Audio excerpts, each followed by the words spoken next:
Okay guys, isang nabaling mapagpalang umaga, tanghali, gabi po sa inyo lahat. Sana po ang lahat ay nasa mabuting kalagayan at ligtas po sa anumang kapahamakan. Saan man po kayo dako ng mundo naroroon. Ako po muli ang inyong lingkod, Maestro 21 TV, at sa ating video ngayong araw na ito mga kalingap, tayo muli po ay magbibigay ng ating panibagong kuro-kuro, komento, opinion at reaction. Tungkol nga po dito sa naging reaction din po ni Ate Edna Vlogs. Dito po sa naging pakayag po, itong naging pahayag at pagsilip ni Kapitani Hides, nakita po natin sa Facebook, nagkalat na po sa Facebook post at ginawang reels itong sinasabi po ni Kapitana Hides at sinisilip po mga kalingap ang pagyaman di umano ng mga matubang family. At hindi lamang po yan si Kapitana ni Hides mga kalingap, okay, for that matter, ang sumisilip sa madali ang pag-angat ang pamumuhay po ng matubang family, kundi pati na rin po itong mga tinawag natin na mga anti-kalingap. Okay, bakit po sinisilip ang mga kinita ng pamilya? Nang dahil po sa inggit. Okay, alright, so nang dahil po sa inggit mga kalingap ay may binasa. Binasahan po ni Ate Edna. Binasahan po ni Ate Edna ng Biblia sa mga tao, ano po ang magiging kaparusahan ano ang pagiging kaparusahan ng mga taong sobra ang inggit sa kanila pong kapwa at sa pagnanakaw ng content ng Kalinga. So yan po yung ating pag-usapan mga Kalinga, pero bago po yan, shout out muna tayo kay Kuya Bal Santos Matubang. Tangkilikin po natin Ate Edna Vlog, Kalinga Prab, at kung bagong dating lang po kayo, bagong silip lang po kayo sa ating munting channel, sana po ay inyo rin po tangkilikin sa pamamagitan po ng pagbibigay niyo po ng like, share, and subscribe, at tuloy pindutin na rin po ang notification bell at nang sa ganun tayo pa rin po ay magkita-kita at magsama-sama sa susunod pa pong mga reaction videos na ating gagawin. Likewise, may galaw shout out sa ating mga kasamahan po dyan sa Karepa, Kalinga Practor Partner, sa pamumuno po yan siyempre ng ating Presidente Javier De Leon aka Birador, at tangkilikin din po natin mga Kalingap ang ating mga Kalingap Partners, Kalingap Charity Vloggers, lalo na po yung mga nariyan sa iba't ibang Kalingap Landing Pad na mayroon po tayo sa ating bansa. So mga Kalingap, bago po tayo magpatuloy ay panoorin nga muna natin itong ang anong tawag, spiritual rebat po ni Ate Edna kay Kapitana Hides. Okay, so panoorin po natin ito. Yeah.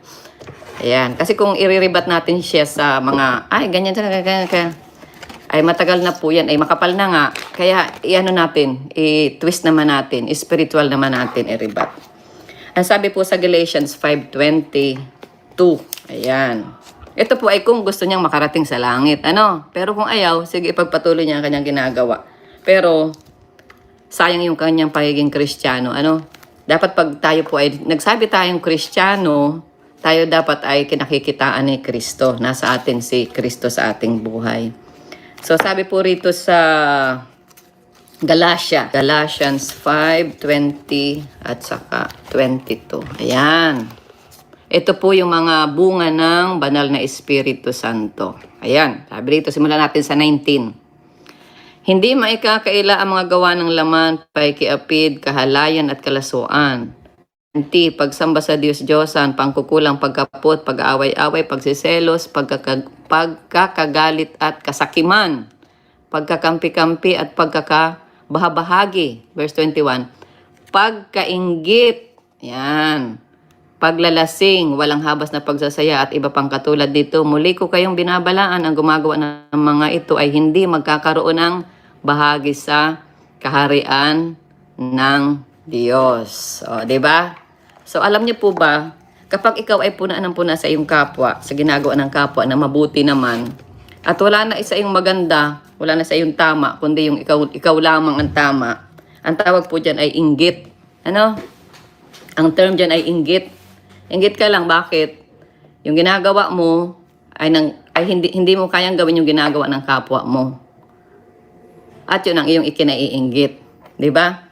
So alin pa po yung yung hindi pa papasok sa sa langit. Ito po sa Lucas. Isa pa ito Lucas 12 Asa na yun? Ginuhitan ko na yun dito at nabasa ko. Lucas 12, ito. Verse 33. Ipagbili ninyo ang inyong ari-arian at ipamahagi sa mga dukha ang pinagbilhan. Gumawa kayo ng mga sisidlang hindi naluluma at mag-ipon kayo ng kayamanan sa langit. Dooy hindi nauubos. Walang magnanakaw na pumapasok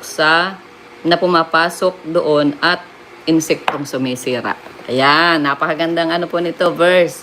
Walang magnanakaw. O ayan, Kapitana, ang iyong content ay ninanakaw mo, hindi yan sa iyo. Gumawa ka ng sarili mong content para makarating ka sa langit. Ninakaw na nga. Ninakaw na nga. Nang naninira pa. Okay, so diyan po mga kalingap, ang rebatal po ni Ate Edna kay Kapitana ni Hyde sapagkat itong Kapitana ni Hyde mga kalingap, sabi ko nga kanina sa ating intro, na marami po tayong nakikita sa Facebook shares, Facebook post tungkol nga po dito sa naging pahayag po niya o dahil sa paninilip po niya, sa ilang beses po tayong nakakasilip minsan sa channel po ni Kapitana ni Hyde mga kalingap at hindi lamang po si Kapitana ni Hyde, ultimo itong mga pinawag po natin na mga anti-kalingap, ayan ang parate sinasabi na hindi po sila kumita at hindi po sila naging mayaman kung wala itong mga beneficiaries. Okay, totoo naman po 'yan para sa atin mga kalingap. Totoo naman po. Na kumita rin po itong kung sino man po, hindi lamang po itong Matubang family, kundi mga charity vloggers na medyo umangat ang kani-kanila pong mga channel ay talaga naman pong nang dahil din po sa kanila pong mga iblina-vlog o fini-feature po na mga tao sa kanila pong mga channel. Pero wag natin pong kakalimutan mga kalingap dahil po sa mga charity vloggers na ito ay nakilala at maraming naitulong ng mga taga-subaybay sa mga beneficiaries na ito. Okay. So doon naman po sa pagkita, pagkakaroon po ng kita at pag-angat ng kanilang pamumuhay, talaga naman pong dapat lamang po kasi nagpursigi, kumbaga ay sinipagan kasinipagan po ni Kuya Bal at ng kanyang pamilya o ni Kalinga Prab, kung sino pa man na mga charity vloggers, hindi lamang po ang Matubang family, sila po ay nagpursigi sa kanila pong ginagawa. Di nyo ba napansin mga kalingap na lalo na po nung nagsisimula pa lamang po itong si Kuya Bal, siya po ay binibisitan po niya, siya po ay sa gitna ng init ng araw, ginagalugad po niya ang mga malalayong lugar, pinupuntahan po niya ang mga kabundukan, at ultimong siya po ay natutumba pa po ng kanyang motor, umulan, umaraw, dahil sa paghahanap po ng mga subject. Ngayon, kung sinasabi niyong kumita, dahil po sa kanyang pagpupursige din. Ang maganda doon mga kalingap ay hindi po niya, para sa akin, hindi po niya inangkin ang lahat ng kanya pong kinita, bagkos ito po ay nakikita po naman natin ibinibigay o ibinabalik. Okay, sasabihin na naman po, ay hindi lahat, natural. Hindi naman po dapat lahat ay ibibigay mo yung pinaghirapan mo. Paano ka naman pong mabubuhay? Paano mo ipagpapatuloy ang pagcha-charity mo kung ang lahat ng kikitain mo ay ibibigay mo doon sa iyong beneficiary? Hindi po ba? It is acceptable po yan na kumita pero ibinabalik din po doon sa beneficiary. Yun po yung ating pong punto doon mga kalingap. Okay. Dahil sa kanila pong pagpupursigi, kung sino man pong charity vloggers na yan, kinakailangan din kumita o maski papaano. Okay, so yan po yung inaangalan po dito ni Ate Edna at siningil out daw po ang Matubang family. At hindi naman po sa katotohanan, hindi naman po mahirap na mahirap ang pamilyang ito sapagkat, sabi nga ni Ate Edna ay may pinagkakakitaan. Isa pong empleyado o government employee po itong si Ate Edna. Siya po ay principal ng isang paaralan. Okay, so at si Kuya Bal naman po ay kumikita dahil madiskarte sa buhay. Kung bagamat hindi po siya empleyado ng anuman na pribado o public servant, ay talaga naman hindi daw po niya hindi po niya inaano na mawalan po sila ng pagkain sa hapagkainan. Totoo po yan mga kalingap. So ito yung sinasabi po ni Kapitana Nehaid sa pagsilip po. Dapat lamang kumita rin maski papaano. Ngayon, kinukumpara po ninyo yung buhay po nila noon at ngayon. Siyempre, umangat ang channel. Umangat ng channel po ni Kuya Bal at ni Kalinga Prab nang dahil po sa kanila pong pagpupursigi. At siyempre, dahil din po doon sa beneficiary, kung yan po yung ipinupunto po dito ni Kapitana Nehaid. So ngayon, dito po sa sinasabi ni Ate Edna na binasa po niya sa Biblia, mga kalingap, hindi, nang dahil po sa inggit ni Kapitana Nehaid, hindi lamang po si Kapitana Nehaid, kundi itong mga anti-kalingap na ito, araw-araw na binabalahura ang kalingap, araw-araw na pinupuna, araw-araw na sinisilip ang kinikita ng ang mga matubang family nang dahil po dyan sa inggit. Tama po yung sinasabi po dyan ni Ate Ed na mga kalingap na inggit, ang isang tao ay naiinggit sa kapwa po niya dahil gusto din po niya magkaroon ng kung ano ang tinatamasa po ni Kuya Bal at ni Kalinga Prab at kung sino pa man pong mga kalingap charity vlog kung sino man pong mga charity vloggers. Totoo po yun, nang dahil po sa inggit at itong pagkakainggit pa pala sa kapwa po natin ay isang